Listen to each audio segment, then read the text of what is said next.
don't know how else to explain it, but I've experienced myself as a point of consciousness in an infinite field of consciousness with no beginning, no end.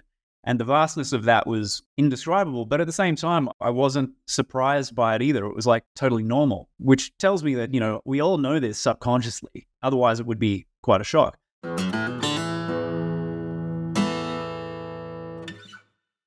Before we get into the show, I'd like to say a huge thank you to our sponsor, First Human, of which I am a co-founder.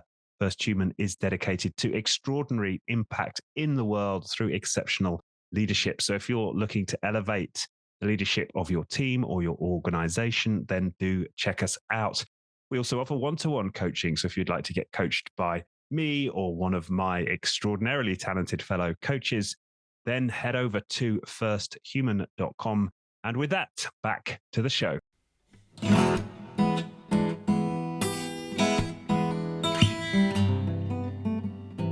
And we're live with another episode of Being Human. I'm delighted to say I'm here with Brendan Murphy. He's joining us from San Miguel in Mexico. And he is the author of this book. It's The Grand Illusion, a synthesis of science and spirituality, which I have to say completely blew me away. It was just page after page of, oh my God, oh wow, really? Like, this is my experience reading this book. It's just this panoply of scientific breakthroughs as pertains to sort of paranormal effects that I just wasn't aware of. And I'm relatively well versed in this field. So it was, I just congratulate you on the achievement of this book. And I know you've got book 2 coming as well, which is the follow-up. This is book 1 of The Grand Illusion. So I can't wait to dive into the book. I can't wait to hear your backstory. Brendan, welcome to the show. Thanks, Richard. And thanks for the kind words and the review. It's good to be here, man. Yeah, great. Okay, yeah, so let's start at the start. As we were saying before the show, you started to take an interest in the other world early in life.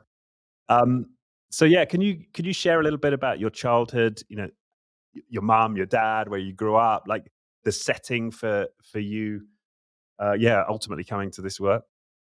Well, yeah, I mean, I guess my childhood was pretty unremarkable. I grew up in a middle-class family in the North Shore of Sydney. My parents were, my mum was, I guess once I was born, she was a stay-at-home mum, and my dad was up working 5 days a week, 5 days, in that world. And so I was, I didn't have a weird childhood or any kind of weird spiritual influences, or, my parents weren't religious, they weren't spiritual. They were very much in the mainstream. My dad's a super old school kind of guy. So I didn't have any of that kind of like, out of the box kind of stuff coming at me until I was probably, actually, no, I won't skip ahead too far, but I always had a little bit of an interest in shows that got into kind of paranormal stuff and like, haunted houses, this kind of thing. We used to have a great show in Australia called The Extraordinary. And it often had some really, really super bizarre and weird stuff. And I was kind of into that. I was always drawn to it. Just as like a kid, is drawn to whatever they're attracted to. But I had a really normal childhood and I played all the sports and stuff and had friends and all that kind of thing. And didn't really have the awakening until after I got out of high school, and I was 20 at the time. That's when it really, I had that paradigm shift. So yeah, pretty normal to unremarkable childhood, no major dramas, no major traumas, nothing to write a book about. Well, that's interesting because often people are opened up, aren't they, through traumas? And in fact, I think some cultures deliberately would put kids through traumas, from what I understand, to try and open them up. But for you, it was a normal childhood. And so, tell me about that experience when you were 20. Yeah, so my brother, I have a younger brother who's 3 years younger than me, and I was out of school, and he was still in school. I think he was a year 11 at the time. And he came home from school one day, and he was like, "Well, we had this guy, this young entrepreneur, came in to give us a talk. He was 20-something or whatever, and he was supposed to talk about business, but he kept going off topic and talking about this book that he was really into. And I just thought I'd mention the book to you in case you were interested, that kind of thing.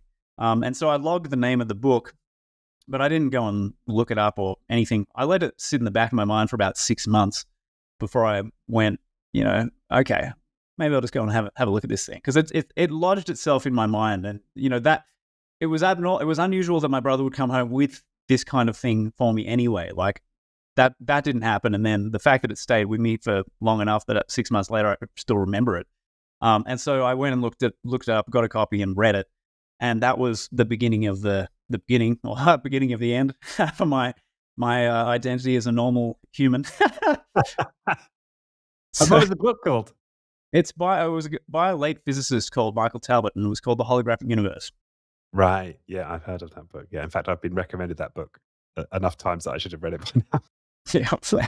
Yeah. It gets a few mentions in my book because it was excellent. Right. And okay, well, maybe that's a good place to start. What is the holographic universe? As in the universe or the book? Well, I suppose the thesis of the book. Let's start there. So, well, basically his idea was he was drawing on the most recent, science at the time, which, he was writing in 1991, or, I think it was published in 91, 92. So it was the idea, he was drawing on all the quantum mechanics, all the neurology, the psychology, and whatever, to pull together these strands of evidence that suggested that reality wasn't what it seemed to be to our, normal sort of five sensory perception, and that it was a kind of hologram. So something that all information in a hologram, all information exists at every single point in the hologram, which is a very unusual, for someone in the mainstream kind of world. That's a really unusual thing to think about. If you look at, the way that if you have holographic film, you can encode an image in it, and if you then break the film into pieces, you get an entire image in each fragment of the film, instead of like if you were looking at a mirror and you break the mirror, you get lots of little fragments of the whole image. But in holographic film, you get the entire image in every single fragment. And so that was kind of one of the key aspects of his idea, was that the universe was like that and functioned like that, and that consciousness was also tied in with that and connected to that and functioned like that. So we can with our minds access any information from anywhere, and also direct our consciousness into very different types of realms or experiences, I suppose. Wow. Yeah. And you said that was a paradigm shift for you. In what way was it a paradigm shift? Yeah, I mean, that's a great question. For me, I had been exposed to Christian theology to a certain extent in when we were little, like in primary school, not from my parents, but in school for a little while. And then I went to an Anglican high school. And so I had this kind of weird, like, religious conditioning, which was alongside of the mainstream kind of 20th century scientific paradigm of how the world works. And, they didn't really, in my mind at least, they didn't sort of mesh together particularly well. I didn't have a well thought out view or paradigm of how this all fits together and how the world works. It wasn't something I'd really thought about a whole lot, as much as I liked paranormal TV shows.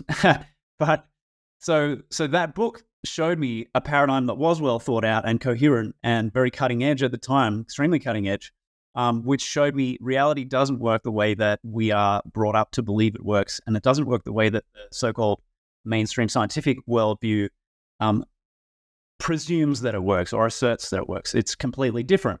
And so that blew my mind. Like, it was such a convincing thesis, very convincing. I read the book like 2-3 times very quickly because I had to get it into me and soak it up. And that was the end of being able to look at reality the same way ever again for me. Like, that was why I started doing what I do. That book triggered the whole last 20, 21 years of my life, going down this weird sort of road. Wow. And so you read that book a couple of times, you take it in, you've had this paradigm shift. What were you studying at the time? Like, what was your context at that point? I think, if memory serves me, I was probably at the Australian Institute of Music. Okay. So I did, out of high school, I didn't know what I wanted to do with myself out of high school. I spent a year doing something called rehabilitation counselling at Sydney University. Realized that I didn't want to continue doing anything like that, and then went to spend the next year at the Institute of Music studying voice, which, I'm still a musician. But that was that year for me was a pivotal year. So that was the year that I, went down my own road, and that book really pushed me in a certain direction. Right. Okay. And and and where did you go from? Did you continue with your music? Where did the path lead out, having read the Holographic Universe? Yeah, I mean, like, I don't, I don't even know what to tell you. I kind of drifted along, because once that happened, once that paradigm shift happened, I didn't want to be in the normal workaday world. Like Right. all my friends were either going traveling, or they were getting jobs, or they were studying, because we're 20. And they wanted to go do their career training or whatever. And I didn't have any inclination towards any of those paths. I didn't really have a clear idea of what I did want, but I didn't want to do that stuff, and I didn't want to have a job and whatever. I just wanted to pursue this knowledge. That was my driving force, was the pursuit of this knowledge, and that's what has kept me going, ever since. Right. Which is fascinating in itself. And do you think the paradigm shift enabled you to orient yourself to life in that way, basically to sort of step out of the norm in terms of expectations for a 20-year-old man? Yeah, I guess it did in a way, because, it was impossible for me to look at reality the same way everybody else did. Mm. My sense of possibility was vastly expanded. So, Right. it's like, well, I don't know. I can't really necessarily explain it well. Like, how well thought out is a 20-year-old's like life process? Yeah, true. Like, we don't even have fully formed prefrontal lobes at that point. We're still growing. But yeah. So I just kind of did my own thing for a while. I ended up with a girlfriend when I was 23. I went down to live in Melbourne for a couple of years, and then I went to live in Perth for a couple of years. With her family lived over in Perth. And so I'm doing this. By the time I'm 24, I'm now putting together my own research material. I'm assembling my own writing and gathering stuff and putting it together. And that was the beginning of the manuscript for what eventually 5-6 years later became that book that you've got there. Right. Wow. Okay. And as you're reading, researching, you're writing, are you also starting to seek, altered states? Are you getting involved in meditation? What are you doing sort of experientially, aside from the research? Yeah, like, you're asking all the right questions. um, so yeah, like, I had shortly after that book, after reading it, not long after, I had my first, what you would call a mystical experience, or altered, very altered state of consciousness. I was just lying in bed waiting to go to sleep one night, and I just suddenly I was infinite. That's all I don't know how else to explain it, but I experienced myself as a point of consciousness in an infinite field of consciousness with no beginning, no end.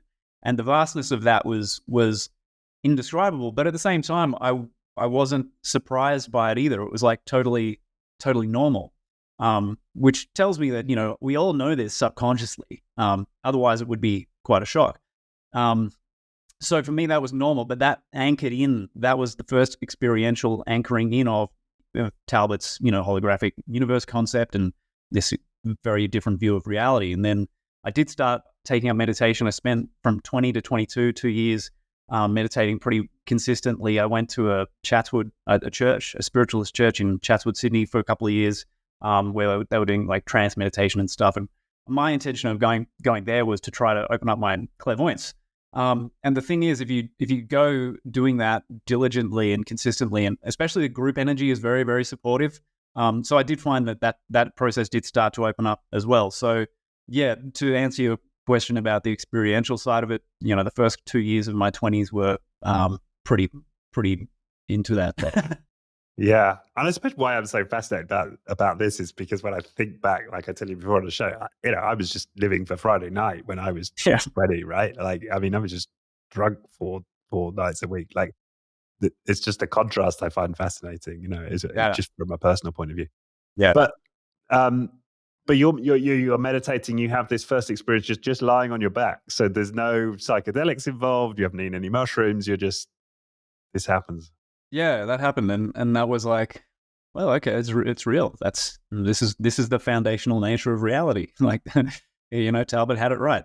And then I had, because the meditation, you start having experiences of that are a little bit more like controlled or sustained, and that was very powerful. The most powerful experiences I've ever had. Like, I've done a bunch of plant medicine and psychedelics and whatever, but the most transformative and important experiences for me were those ones, spontaneous and in meditation with no substances. Right. Yeah.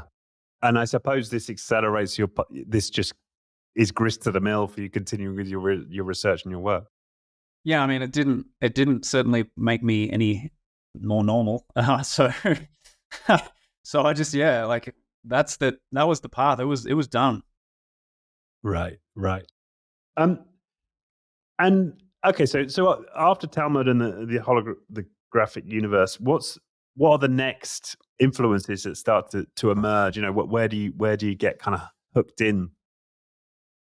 Probably, I mean, for me, the theme has always really been the nature of reality and the nature of consciousness. Like, those two things: what is real, what is consciousness, and that's what has driven me. But at the same time, I'm getting pulled into revisionist history and ancient history and religion and mythology and psychology and all of these different fields, and pulling them together. So yeah, I mean, I've always been very interested in a lot of different things. I'm one of those people who goes across a wide range of subjects, but also likes to go deep into them at the same time, so I can then do something with that information that is not necessarily easy to do, like to pull a perspective view together for people and show them something they've never seen before. Yeah. Right. And okay, so what's the next layer then that you discover? So you've discovered that there's this the universe is holographic. It all exists in every instant, or every point of space is the whole is represented. What else do you uncover? Like, what other aspects of this reality do you start to uncover? So stage two, I guess, stage two of the journey was the conspiracy stage. Okay. So I went down that. I had a friend while I was at the Institute of Music. I had a good friend there who was also studying voice, and her mum was quite a different character. We got along really well, and one day we were at her house hanging out, and she took me by the hand and she said, her nickname for me back then was Oneness, infinite oneness. So she goes, imagine having a nickname of Oneness in the 20s. That is just sounds like I got it at a hippie commune or something. Yeah. But yeah, go on. So she says, Oneness, come with me. I've got to show you something. Like, I have a book for you or something like this. And so she takes me upstairs and she shows me a bookcase, and she grabs this book and says, like, I think you need to read this. And that book was, funnily enough, it was Children of the Matrix by David Icke. Oh, okay. Yeah. So because I'd never had much of an interest in the sort of political side of anything, and what that book did for me was to show me, without necessarily having to accept every single thing he's saying whole cloth, but it showed me that there was undeniably a massive level of manipulation and deception going on a very highly organized kind of worldwide scale. So it's kind of like, oh shit, we're all having the wool pulled over our eyes here, on so many different things. And the consciousness side of it is fundamental to, really breaking through all of that. But at the same time, it's like, it's useful and I think important to at least be aware of that sort of that side of manipulation and the, if you like, the dark forces that are doing what they do. So that for me was a very disturbing second stage of the awakening process, because that was like, oh my God, this is horrendous. This is bad, So at least, that was, that came after the spiritual awakening, I think. And I think that's ideal, if people can get grounded in themselves, in their center, and in the true nature of who they are, then everything else is secondary, really, but, still significant. Mm. Yeah, and that's certainly been my experiences. Yeah, the more I open up, the more I suppose discernment emerges, and the more you can sense what's real and what's manipulated. It just seems to naturally. I mean, obviously, you could accelerate that process through reading and watching documentaries, et cetera, but that there is this just general, in my experience, it's been just a general progression in that direction of finding it easier to discern truth from fiction. Yeah, yeah. And I think, the more people are internally referenced and draw their sense of reality from themselves, that gets easier. The stuff that you see floating around or you hear coming from, the media or whatever starts to ring more and more hollow. Yeah. No, that makes total sense to me.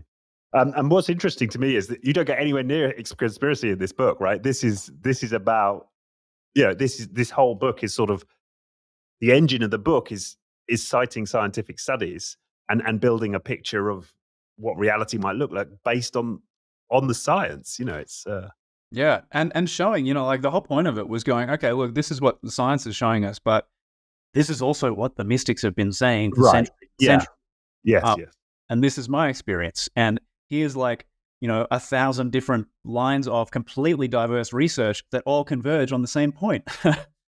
Right. Yeah. And just even, I think in the introduction of the book, you drop this fact that CEOs are more capable of predicting the future, are more successful than those that are not.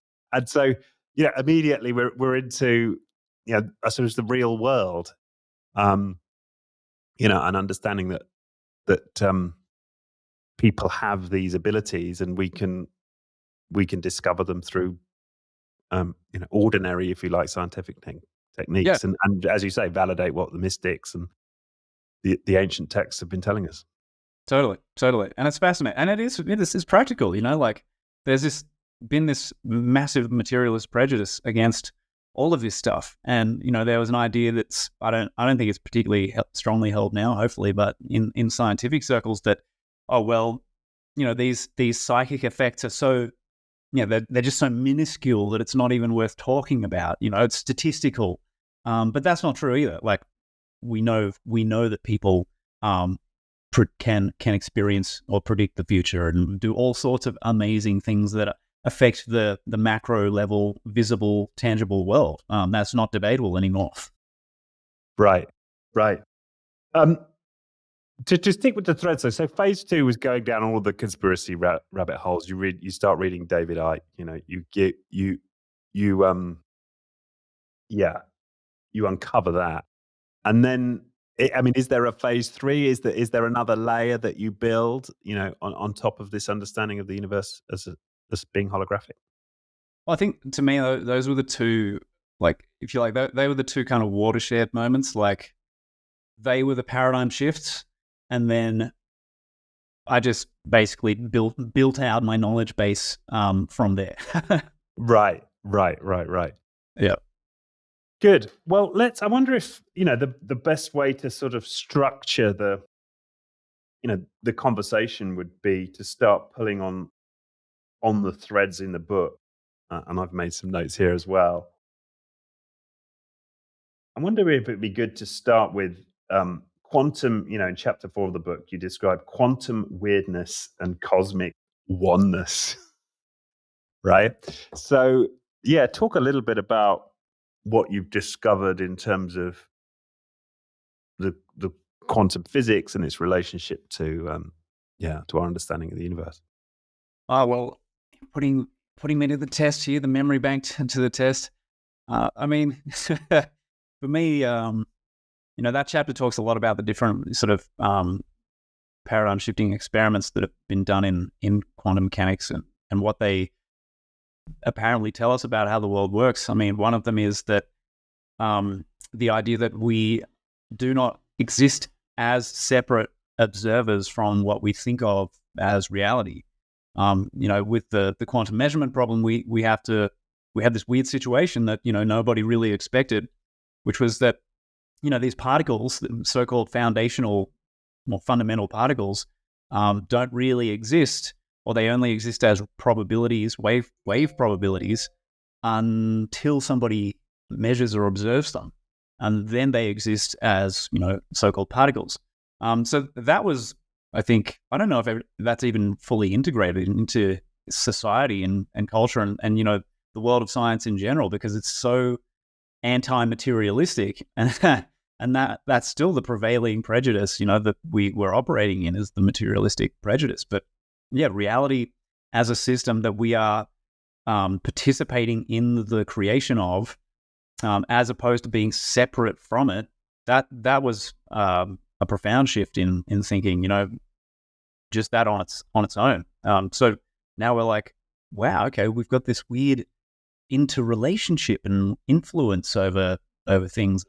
We're not separate from each other. We're not separate from the system that we're operating in. So I don't know to what extent that's necessarily produced a lot of, I don't know, real world change, but I think we're moving in that direction anyway. In general, like, society is more and more conscious of the effect that we have on, say, the environment and each other. But yeah, I mean, that is one of the first and foremost, I guess, paradigm shifts that came out of quantum mechanics, was just the observer effect and us not being separate from what we observe. Right. And this idea that we live in a probabilistic universe, right? Sure. Am I getting that? Is that right? Could you expand on that? I'm not sure. So, I mean, it's sort of like reality is a statistical phenomenon, and the quantum waves have tendencies to exist, and they can't be predicted with certainty. It's a statistical thing. If you take enough measurements, you get a pattern, but you can't necessarily say that the wave will manifest as a particle over here or what have you. It has like reality has a tendency to exist, instead of being this fixed, stable, solid thing that we tend to think it is. Right. And we affect how things are going to unfold. Yeah. Through our conscious attention. Yeah, totally. And I think hopefully I mentioned one of Dean Radin's experiments in there, where he had people remotely, mentally trying to influence the pathway of, I think it was photons, so light, little particles of light, and just trying to remotely influence their passage. And they did. I mean, people just concentrating in a separate space, or distance doesn't really make much of a difference here, because again, reality is holographic, so everything's interconnected. But they proved that people could just use their intention to manipulate the pathway of a photon. Yes. So I forget what your question was now, but I think that was probabilistic. The nature of the universe is probabilistic, right? And there's a probability that something may or may not exist, but through our observation, we cause a particular unfoldment. Yeah. That's and right. The path that a quantum particle takes depends on the observation, but again, it's not always statistically predictable. So yeah, there's an element of unpredictability that seems to be inherent at the foundational level. Right. Yeah. I'll tell you what you've just brought to mind. You're talking about affecting the path of photons. And this is a bit of a leap, but you talk in the book about this one particular experiment by Charles Richet. I'm not sure how you pronounce the name. But a person under hypnosis was able to have their sight localized to their fingertips. Does that ring a bell? Yes. Yeah. So yeah, talk about how that might work. Oh man, I don't think anybody has explained that properly. I mean, the thing I've got friends who have, I think they're 12-year-old kids now, 12-year-old boys, and I've seen them play video games completely blindfolded. So there has to be, if you like, multiple layers or levels of information that are present. So if you're blindfolded and regular light isn't reaching your eyes, some form of information from the screen while you're playing that video game, it has to be reaching your mind, your consciousness somehow. Whether we talk about like the etheric level, etheric particles, I would suggest, that could be involved, or, simply like higher overtones of light frequencies that are penetrating through the blindfold and being registered by maybe the etheric body, the etheric field, or it's not just fingertips, it's not just closed eyes, it's anywhere in the body can receive information, and potentially read text off a page. Like there have been all sorts of weird experiments around that, like people reading with their elbow and with their forehead and this kind of stuff. So something in the body receives information, but nobody's really, at least as far as I can tell, come up with a really convincing, detailed theory of exactly what is happening. But obviously it has to do with information processing, and it's not in a conventional sort of a sense. Right. And then there are experiments you cite in the book where people are able to, far beyond chance, detect a card that's been placed in a book in another room. And you describe that experiment. So it's one thing if you're playing a video game that's in front of you. It's another thing that you're guessing cards that are being placed inside books, in another room, far beyond what you'd predict through chance. Yeah, and tons of research has happened in that realm. So you're talking about getting into like remote viewing and that sort of stuff, which I have a chapter on in there, and that is absolutely established. Like the U.S. government knows about this. I would suggest pretty much every major government knows about this, and we've had Russian psychic spies and American psychic spies, and that's something they've been paid to do, is retrieve information from thousands of kilometers away, just using nothing but their focus and concentration. Yeah, I mean that's astounding, isn't it? And how, and I get, beyond the universe being holographic, what are the mechanisms at play that enable that to happen? Probably depends on who you ask. I mean, esotericists and occultists would give you a different answer to what quantum physicists would say. Non-locality is a word that gets used a lot, but it's another way of saying intelligent interconnectedness between distant things. And we don't have great theories or explanations that are detailed about this. We have ideas and sort of speculation, and obviously we have to talk about information being perceived remotely by consciousness, which tells us that either the information is present locally or your consciousness is present over there, or both at the same time, which is, the holographic model. Yeah. So yeah, that's, I think, more or less where it's at. Interesting. Yeah, interesting. The other mechanism you described, which I thought was, perhaps pretty important to explore, is this idea of torsion waves. And you mentioned Cozy Rev and his, I think that's how I pronounce it, and that thoughts and feelings generate torsion waves. What are these torsion waves, and why are they important?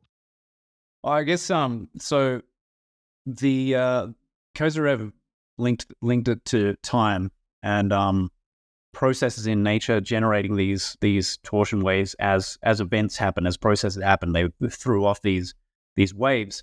But I think Dan Winter has actually got the best, most detailed scientific take on all of that. So he will tell you that torsion waves torsion is not really a scientific term as such. It's more to do with what he calls wave phase conjugation and this acceleration of waves past light speed.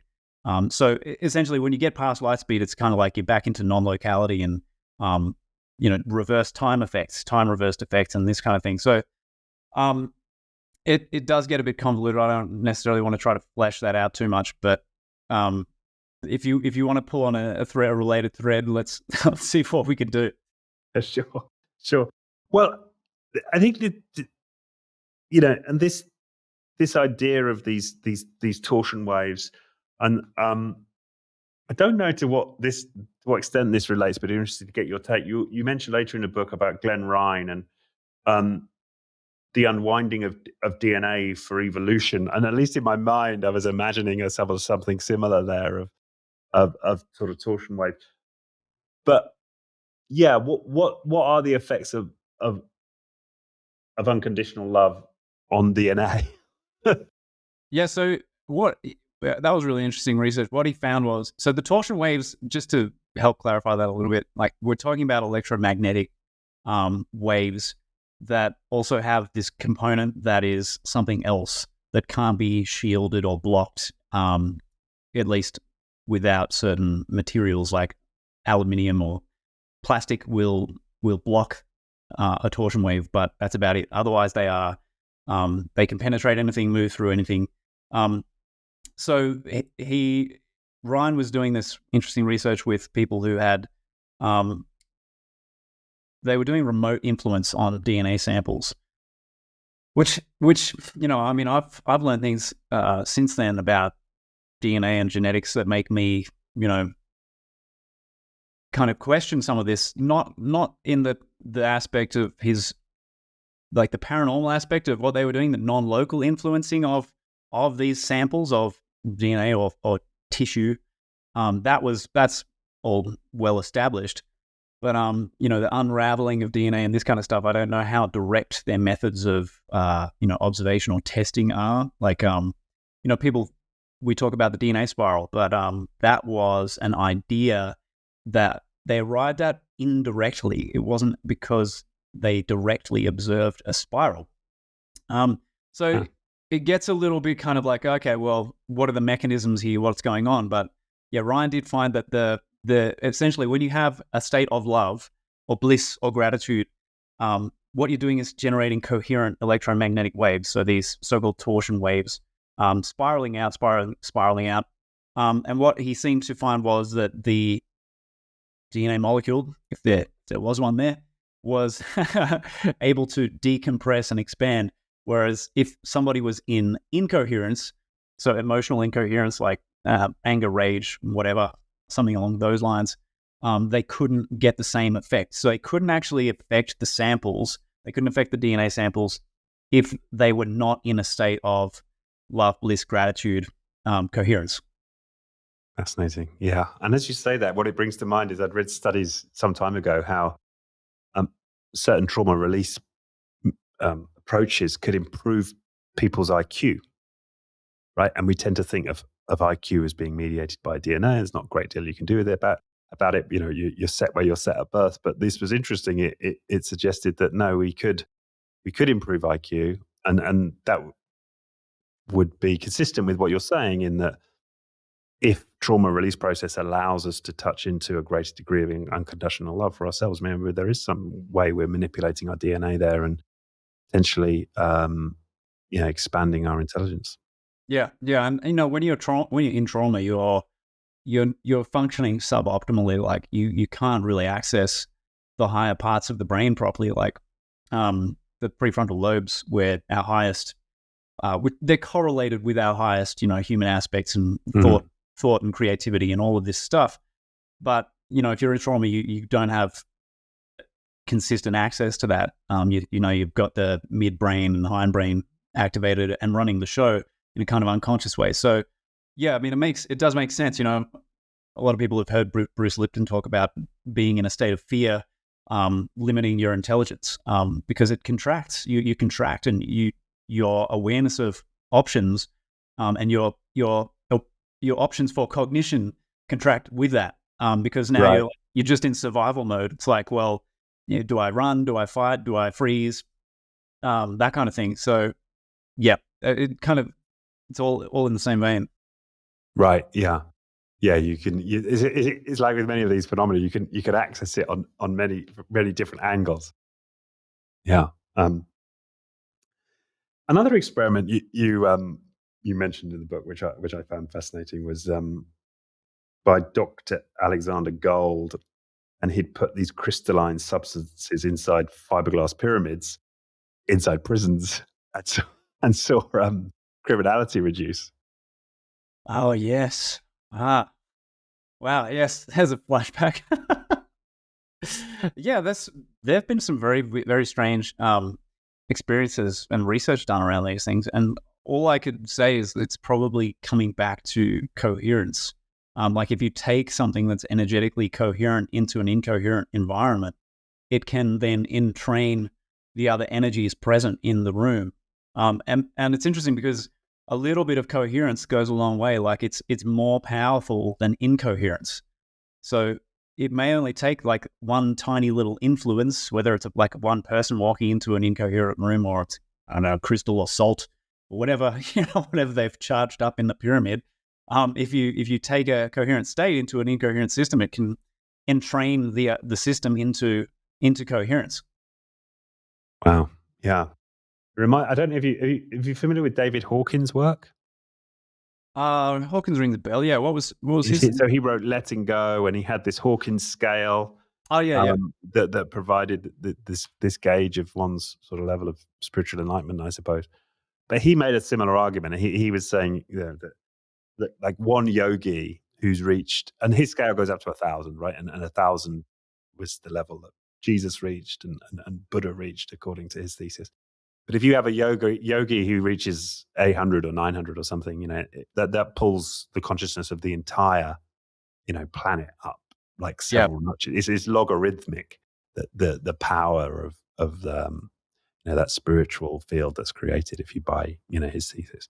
Yeah, no, totally. And research has been done on that. Like, I think it might have been chapter 11 in the book where we talk about the Maharishi experiments. And basically, they got a group of people meditating together in a city, and they tracked crime data over a period of months and months, and they would get these people to just meditate for a certain amount of time, a small amount of time in the city, and this small group would consistently their meditation would consistently correlate with massively reduced crime in the city. So that's an example. That's an example of what you were just talking about. Yeah. And I suppose, and as we talk about this, I'm reflecting on just how small a role this plays in public consciousness. Like, whenever you hear a report on prison reform, or nobody's talking about taking crystals into the prison and maybe increasing the the coherence of this of the population there. Or meditation to reduce crime waves. It's like more cops or higher prison sentences. It's interesting to reflect on that, isn't it? Yeah, it's not really part of the thinking. Just beauty in general, any kind of beauty. Like, there are certain prisons, I think in Scandinavia, where they've started doing this kind of thing, like making a prison environment more homely and appealing and comfortable. And the behavior change in the inmates is huge. Like, they save themselves money and stress and strife, because now the environment creates a sort of harmony and coherence for the individual. It's like you go and play classical music in a shopping mall or something, and it affects the space and it makes people behave differently.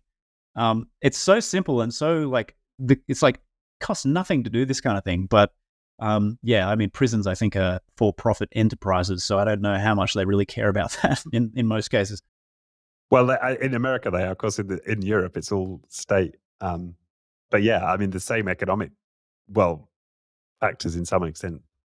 Yeah, that's all taxpayer money that isn't having a great impact. Yeah.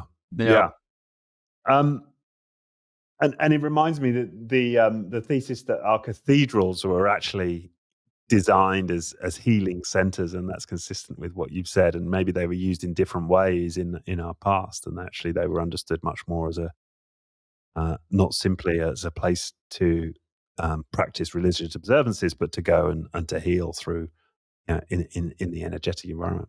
Yeah, totally. Most of them, like these old buildings, are beautiful, and they convey a sense of, what's the word I'm looking for? Like maybe divinity or something along those lines, like something that inspires reverence. It's palpable in a lot of these places. So whoever was building them, whether it was an intuitive just feel for it, or whether it was something that they actually had an intellectual kind of a theory and framework of, they on some level, they knew what they were doing. Because if you want to connect with God, you create a coherent energetic environment. You create beauty. Yeah.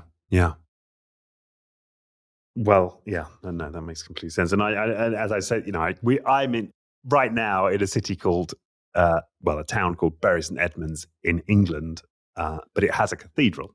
Normally only cities have cathedral, but our town has a cathedral, and it's impossible to go into, and it's absolutely stunning. It's beautiful. It's an incredible space, but it's impossible to not feel, the impact of it just walking in, and the stained glass windows and the acoustics and the sacred geometry, which I'm now starting to dive into. It's all present, and it makes a difference. Yeah, and anything that's built with the sacred geometry is probably built around, like the golden ratio, phi. And that is, phi is the definition of, like, basically the mathematical definition of coherence, energetic coherence. That is it's the definition of fractality, so maximum embeddedness and embedding. So that is like, when any building is based around those proportions, it's naturally going to support, through its structuring, that energetic state that you want people to be in if they're going to go, worship. Yeah. And again, I mean, I don't want to turn this podcast into a rant about how awful the world is, but sometimes you just get this flash of like, why can't the world be different, right? Imagine if all buildings or all, were built with that in mind, with that knowledge and that understanding in mind. Man. What a different world we'd live in. Just that alone. Like, just if we just had an aesthetic consciousness, it would be huge. And I had this conversation with Amy a few times. We often have complained about the terrible buildings and the way that we build houses in Australia, and it's so sterile and cookie cutter, and they're soulless. And it's because they're not built with any of this stuff in mind. They're not built according to beautiful the principles of beauty and aesthetics. It's definitely not built around the golden ratio. And so they're very sort of soulless, uninspiring, drab. And this is how we build our cities. These big friggin' like oblongs rising, many stories into the sky. They're not beautiful. They could be. And there are places that make an effort. But it changes. It alters the way people feel. And when people feel different, they function differently and they make different choices. But I think if you want to get conspiratorial about it, I think that keeping things drab and lifeless and soulless supports the control system, really, because it keeps people at a low level of consciousness, incoherent, don't know what they're doing, where they're going, and in more prone to fear and fear-based manipulation as well. Right. Yeah. No, that would make sense. I mean, yeah, that would make sense. Yeah. If that was your intent, to not create architecture that, is inspiring, that encourages creativity, that promotes healing, etc. Yeah, I mean, schools, like, look at schools far out, like the classrooms with the fluoro lights, you're sitting in a box 8 hours a day or whatever it is, like, it's no. Yeah. You pepper the book, which I love, with stories of your friends and their extraordinary acts. So you mentioned, for example, Larissa in the book, who has these powers. Yeah, what are some of the best stories? I mean, you talked earlier about the friend who has kids who can play video games blindfolded. What are some of the other things you've observed in others that have sort of blown you away? I've seen a fair bit of weird stuff.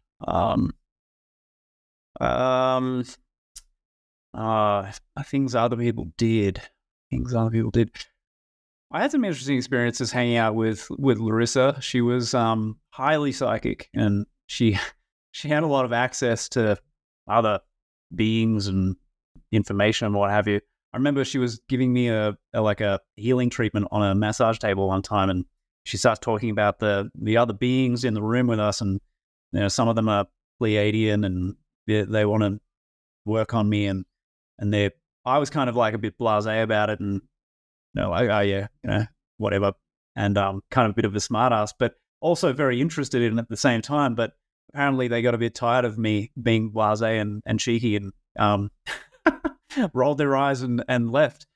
We had some interesting conversations with some reptilians entities, which were fascinating. I don't know what the true sort of ontological nature of those entities were necessarily, but Yeah, she was lots of fun. I've seen weird, misty, spiraling energy in rooms, and had weird, kind of poltergeisty type stuff happen around us. Yeah. I mean, I'm sorry to be so vague. I'm trying to think of other people who did specific Oh, things. well, I remember what you said, Larissa, in the book that she, if you just gave her a name, she could accurately cite details about their lives just from the Yeah, name. she was actually quite phenomenal with that stuff. She just, yeah, it was effortless for her. Yeah, so I got very used to that kind of thing from a very, like, a relatively young age. Like, by the time I'm 21, 22, I'm like, oh yeah, I've seen it Yeah. all. And you had your own experience visualizing, etheric energy, or tell us about that with the light. Yeah. I don't know if I wrote about it, did I? But Yeah. okay. Yeah, I mean, I remember one time walking into a room, or standing in a room with like a palpable kind of a misty kind of energy moving around us. There was one room, this was in one of my other friends' houses where Larissa and I were. There was a light lampshade kind of hanging from the ceiling, and it moved weirdly without us touching it, and this misty energy that I could see very plainly in one of the other rooms, movie kind of swirling, and she would experience something different because she was very kind of like clairsentient. She would feel a lot, whereas I didn't feel anything. I just saw certain things, so different viewing angles on whatever was going on. But yeah, I've seen some weird stuff. There was a time where sitting on a couch in the adjacent room to a kitchen, there was a clang. We heard a clang on the floor, and we got up to go into the kitchen to investigate, and there was like a wooden spoon on the floor, which was weird because, it was sitting on the bench. So we picked it up and we put it on the bench where physically it couldn't fall off, Right. without being helped off. And then we went back to the other room, just hanging out there, and then not long after, we hear another clang. And we go back into the kitchen, and the spoon's on the floor again. Oh, okay, this is definitely weird. And I believe it happened. We put it back and left again. And I think it happened a third time as well. And it was like, okay, it starts to feel like someone's trying to send you a message. And I took, just to kind of finish that thread, she took a photo of herself, like she took a selfie using the phone. And in the background over her shoulder, there's this weird, like, gargoyle-looking entity. So I think that may have had something to do with the weird wooden spoon stuff. Yeah. Wow. Yeah, fascinating. But you didn't hit? Did you? You didn't see the gargoyle? Only in the photo. In Only the the photo, right? yeah. Very, very weird. It was I've seen statues that kind of look like what was in the photo. Mm. And you can clearly see a mouth open like this kind of thing, and a nose, and these weird sort of big, oddly shaped eyes. It was quite strange, and she felt like that was she said it was a warning. I didn't know what quite exactly it was, but I didn't worry about it. Oh, that's good. Yeah, and on the subject of photographs, you talk in the book about, like, there's this one example you use of where there's a particular photographic technique that you reference where they can take, like, images of cars in the car lot, and the cars have, like, left the car lot, and you can still see the sort of the energetic imprint of the car in the photos. Am I getting that right? Yeah, man, we are testing my grey matter here, trying to remember all this stuff. Yes, those experiments have been done, and then Harry Oldfield has done similar stuff with his camera technology, which he developed from the Curlian photography. So he took that and then modified it to create polycontrast interference photography, PIP, and a slightly different version of a similar thing. And he has been able to see things in scans that are, like, historical, that are no longer there, present in the present moment, but show up in the, like, an infrared frequency, for example, which I think was what I think it was an Air Force study where they were talking about the parking lot and the cars. These things show up in infrared frequencies or ultraviolet frequencies, and you can see that, like, literally see some of the past that was there in that space. Yes, and I think you also, and I suppose related to this, but in a slightly different context, was that I think the story in the book of like people having their arms chopped off and using this photography, you can see the arm is still there, but slightly shorter than the physical arm because this, the etheric body or whatever it is starting to recede, right? But still persists immediately after the amputation. Yeah, it's wild. That's probably the best interpretation of that is the etheric body, because it can be visualized and photographed and seen, using certain approaches. So when you remove a limb, the etheric body is a force body, if you like Steiner explained it like that. So it's the form building subtle body. It's not really a vehicle of consciousness, like the astral or mental bodies are.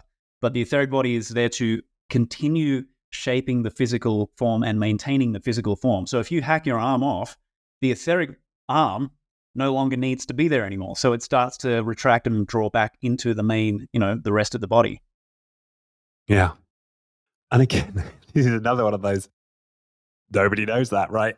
Like in mainstream, like that's not in common parlance or understanding at all, is it? It's you have a physical body and that's it. You have a biological body, you have a biochemical body.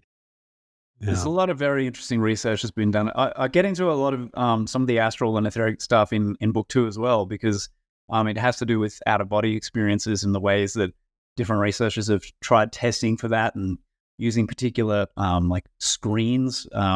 Like one guy, D'Urville, another Frenchman in the early 1900s, was using screens to visualize. You would place a screen near somebody who was, like a medium or a psychic who was going to go out of their body. And when they said that they were directing their astral body over to the screen would glow, like it would emit more light. So yeah, there's very interesting stuff done around some of these esoteric things. It should be more common knowledge, and that's one thing that I'm hoping to make it a little more common knowledge. Yeah, well, and now this has become in some senses the mission of the podcast. Yeah, is to bring these topics to the fore, and the reason being, our ability to maximize our input, to fulfill our potential, rests to some extent on our ability to accept and embrace these other aspects of ourselves, right? Completely. And you look at the way that someone who's like radically materialistic, they only have so many options for what to do with themselves in their life, because, well, if you eliminate the non-physical or the spiritual, then you've just got a very, very tiny little box that you exist in. And that was one of the things. One of my friends who read that book, book 1, a long time ago, she said to me, like, one of the ways that affected her was it opened up her sense of possibility so much that she looked at her life and was just like, "What the hell am I doing? Like, we've got all these possibilities. What am I doing?" Yeah. And we've got these, all of these powers, right? And these potentialities that, I mean, even before this conversation, I wasn't aware that I potentially had an astral body that I could project, right? Like, I've had some weird experiences in meditations, but like just the last 5 minutes has opened a new, possibility for how I could, I don't know, play with my consciousness or something like that. Yeah. I have a really good chapter on the out of body stuff actually in book 2. So I think you'll like it somehow. So tell us about the research on out of body experiences, and what your take is on what's going on there. I mean, basically, like, from an esoteric perspective, we were composed of a nesting of different energy bodies. And my thesis in book 1 was that those represent the psyche, the mind. Because it's obvious that the brain doesn't actually generate consciousness. So what happens is we have an association of consciousness with the physical body. It's like it kind of, hooks into it or latches onto it and synchronizes with it. And then you have like this brain mind, like a brain-based kind of experience of consciousness, and you get physical reality. But if you shift your locus of awareness into the astral body or the mental body, and we're characterizing these now as plasma phenomena. So because the way they behave and look is really only describable in terms of plasma. and the research that's been done in that arena. So we shift our awareness into one of the subtle plasma bodies, and then we have a very different experience of reality. And the bonus is that they don't depend on their existence. They don't depend on the physical body for their existence. So you can separate those layers of the psyche from the physical body and experience a completely different kind of reality. Yeah. Wow. Yeah, and that makes sense to some of the weirder experiences I've had in meditation, where you feel like you've gone, right. I'm awake, I'm conscious, but I'm somewhere else. I'm flying. Yeah. Totally. And it's not a weird thing. Like it's a natural function. Everybody has technically a form of out of body experience every time they go to sleep, and it's Right. just not consciously recorded. I'm just going to mute for a second. Sure. Sometimes motorbikes and things go past super loud. Okay. Sorry about that. Yeah, so it's really a very natural phenomenon which has been unnecessarily mystified and demonized. We've had materialism saying, "Oh, this is all nonsense." We've got the fundamentalists saying this is the devil, and both camps are equally opposed to actually rationally approaching the subject. So, not very helpful over the last, say 300 years. Materialism has kept us from, moving forward in that, and the last 1800 years, Roman Catholicism and Christianity have stopped us from moving forward in those areas. So it's a natural phenomenon. Everybody does it unconsciously when they go to sleep. If you stay conscious during the process, then now you're having an OBE, out of body experience. Right. And you made a distinction there between the mental body and the astral body and the etheric body, actually. Could you just recap there? Sure, yeah. Okay, so the etheric body is if you like, form building force body. So it's essentially the template for the physical body, and that is, it's like lines of force that the physical matter follows and flows along, so it maintains its creates its form and then maintains its form, and then you have let's just use a simple model here. I do get in, as you would have seen in book one, we go into other other bodies in between, but the astral is like it's also referred to as the desire body, and this is separable from the physical. So, you can have, if you go into, say, your astral consciousness, you can have, you have a very high level of freedom of movement. You can go basically anywhere you want to go, at least on the earth plane. And the difference between the astral and the mental, is, esoterically speaking, is the mental is a little more flexible and more mobile. And the seat of what we associate with as, reason and logic and, the kind of everyday kind of thinking. But also, the astral, there's a bit of an overlap there, but it's more of an emotional desire based thing. And that's actually where the desire principle is seated, if you like, in the astral body. So our desires and, cravings and like lust and all the vices and what have you, they don't come from the physical level. They come from the astral principle, the desire principle. So that's a very simplified little take on those levels. And then if you want to jump in, feel free, but I can. Well, yeah, no. So I'm just processing that because I think of my base desires, right, my compulsions, as being very much of the body and of the survival emotions and I suppose the ego. But you're saying something, and I think of my astral sort of flying experience, if that's what I've been having in my sort of crazy meditations, as being like somehow more godly or more of a sort of higher consciousness. So it's interesting what you're saying there, that my base desires can come from the astral.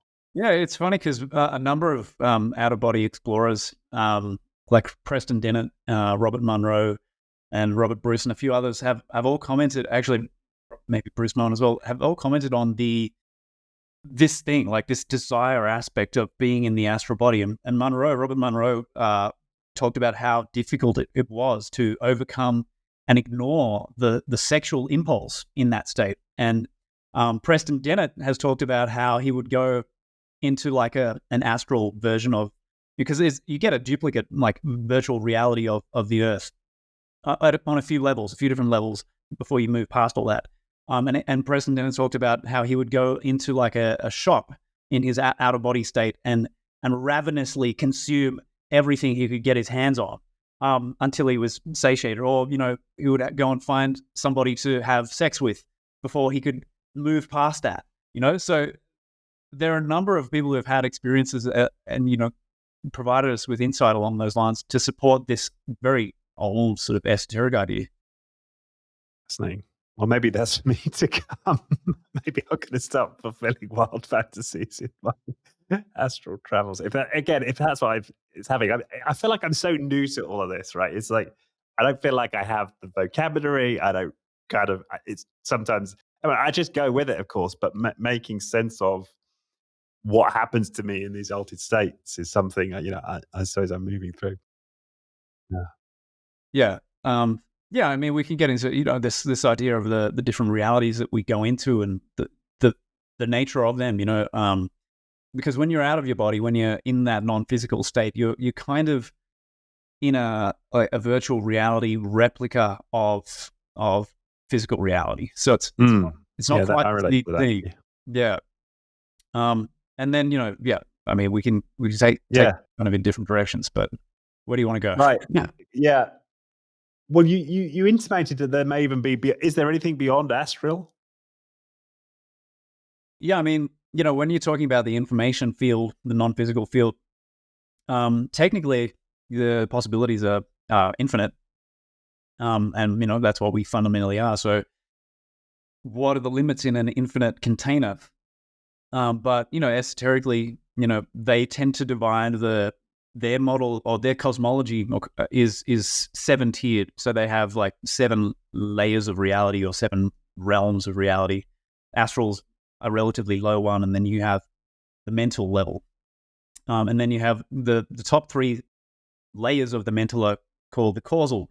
And beyond the causal, they talk about the Buddhic, and depending on which system you refer to, but it's really vastly expanded past the so-called astral levels. I mean, we are just scratching the surface talking about that. Like a lot of the astral stuff pertains to the immediate sort of afterlife experience when people first drop the body and cross over. Then they're generally in these sort of astral layers of the collective unconscious. They have to get oriented. They have to figure out that they're dead, but they're still alive. Sometimes people need help with that. And it's a lot of the environments that you get are very, very much based on the Earth, the familiar Earth environment. Even at slightly higher levels, they will generate, or they have created, versions of more elevated Earth life so that people can orient themselves and get accustomed to the new environment. Right. But then beyond that, it becomes less Earth-like. Yeah, I mean, beyond that, if you look at someone like Jürgen Ziwe, who is a contemporary out-of-body explorer of consciousness, he talks about these heaven realms, or he calls them super dimensions, which correlate roughly with the theosophical ideas about the causal planes and the mental planes. And these super dimensions are, his descriptions of them are it's totally sci-fi stuff. It's very otherworldly, unbelievable beauty. Like every level up you go in as far as astral, mental, causal, everything gets sort of more and more glorious, more and more rarefied, more luminous, more beautiful, to the point where people find it very difficult to convey, the kind of experience they're having, because it's just so far beyond anything that we're used to having, and we don't have the words for it. Right. But yeah, it's fascinating. You're right. And does that correlate then with these stories of yogis who kind of become a bit kind of gaga, right? They're sort of incapable of being in the physical world, and people have to look after them like babies, because that is that part of that phenomenon that they've sort of, they're now existing somewhere else way beyond? Yeah, I think it sounds like some of those guys are, they're very much not home anymore. very dissociated. Yeah, that's not something I've looked at a lot. So, do you have particular? Well, I'm trying to remember the name of the yogi, but there was this one example of a yogi who'd gone on his travels, let's say, and yeah, one of his students sort of found him covered in insect bites, and having not eaten or drunk had, for days, and had just gone off to another to another state. Yeah, yeah, and yeah. We could all do that if we really had the level of dedication and devotion to it. I personally see it as, like our job here is to be in the world, not try to escape it as such, because we're all going to be leaving it anyway eventually. So I'm more interested in what we can do, in our presence here, and explore the non-physical realms and all this. But I personally don't fancy the idea of sort of sitting under a tree for days in a sort of semi, comatose state, my body getting bitten, and I don't think that, like, a lot of that mystical way of life worked in certain cultures at certain times. But 21st century, you and I, we got things to do, we got work to do, we got family to look after, and that kind of way of life is not viable for the vast majority of us, even if we are really, really interested in spiritual matters. Yeah. But if you take the sort of Hawkins positions that by one individual elevating, they can sort of raise consciousness for everybody else on Earth, then you can understand what that social bargain, right? That the community would say, okay, we'll support you to do this because we know we're all energetically linked, and you're me and I'm you, and this is going to raise all of us. Totally, yeah, absolutely. And now I think now we have such an exponential expansion of knowledge that we can all make a choice to be like on a maybe like a lower level of some version of that, and have that kind of influence, because it's not so mystical and mystified anymore. It's we understand coherence. We understand how to create coherence. It's as simple as love and gratitude and bliss. Anything in that spectrum then turns you into an antenna of coherence, which affects the immediate environment. So if you meditate for 10 minutes or 15 minutes in a day, you're having an effect on the world. Yeah, isn't that wild? Yeah. And yeah, that's a great point. It just brings to mind as well, talking about sort of mystics doing their isolated thing. You reference in the book one Julian of Norwich, who was. Do you remember her? I don't know. So Norwich is where my mother was born. My grandparents are from, right? So I'm currently about a 1 hour drive from Norwich. Right. She was a Christian mystic, right, who was locked in a cell on the side of the church and fed through a hole, and again supported by the community to elevate herself spiritually, for the good of the society. But so it's interesting that principle was alive in the Christian realm back then. Yeah. That is interesting, because that's not how exoteric Christians today operate. That's completely outside of their paradigm for the most part. But it shows they had the knowledge back then, and there've always been branches of mystical Christianity that have had a level of insight knowledge that was not necessarily adopted or maybe even shared with the masses. It's been kind of protected. Yeah. And she was intimating, well, the nature of the holographic universe in her writings, right? So that's yes.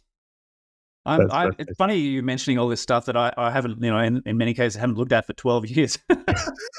Like, I've read your book, Brendan. And you're like, yeah, that was 12 years ago. No, fascinating. So why don't we just, we've been going an hour and a quarter. But we haven't even really talked. Well, we've talked to some extent about book two.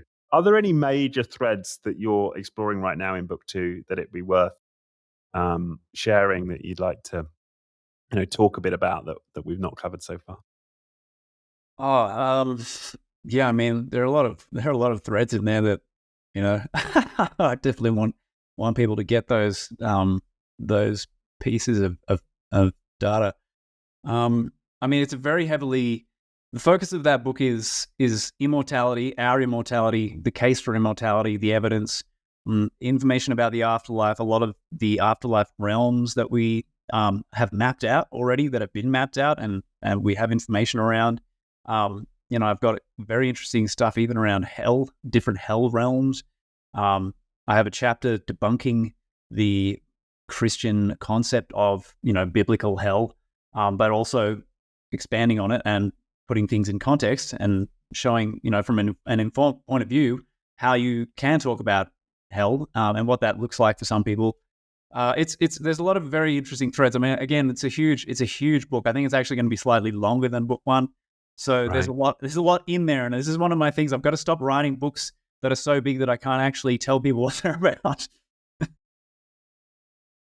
But I suppose, yes and no, right? Because what you're doing is synthesis. There is this important role to synthesize across many disciplines, and I remember having the head of psychiatry from Cambridge University, right, came on the show, and he'd written a book about the relationship between the gut and the mind, and he called it The Inflamed Mind. Lamenting his academic experience at Cambridge University, and that every subject is literally housed in its own building, right? Physically separated, right? And it's okay to be to become specialist in psychiatry or or physics or math or whatever it might be, but the nature of a sort of multidisciplinary synthesis across multiple realms is anathema, general to the sort of academic ethos or way of working. And so, so to your point about writing long books, I think there is a lot to be said for scholars who seek to synthesize across multiple domains.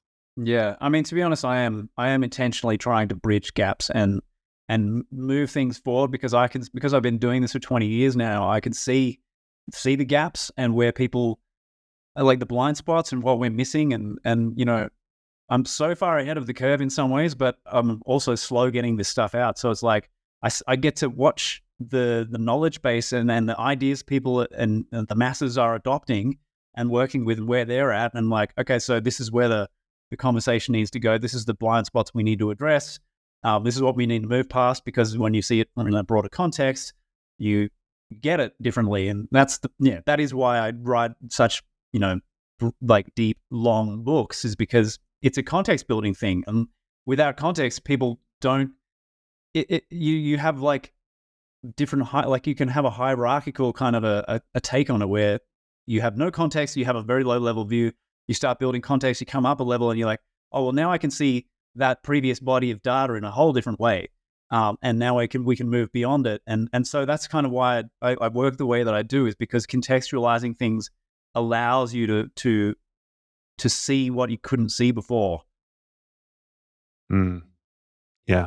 But yeah, so that's kind of going off topic there, but that's, a little bit of why we, the case for writing really long tomes. Yeah, no, I'm sold. I'm sold. Well, but maybe I should get you back. If you're game once book 2 is out, and we'll start.